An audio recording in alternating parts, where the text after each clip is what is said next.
stupendous odds. You are breathing air, observing sunsets, gazing into the night sky. Most people who could exist will never experience that. I need to constantly remind myself I'm not yet where I want to be, but I know I'll get there. I'm not where I want to be, but I am grateful.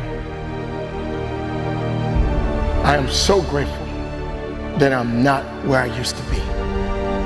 I find 10 things to be grateful for before my feet hit the ground. 10 things, and they can't cost money. And especially if I'm feeling strained and stressed, I go over my gratitude list, because gratitude will reduce stress all day long.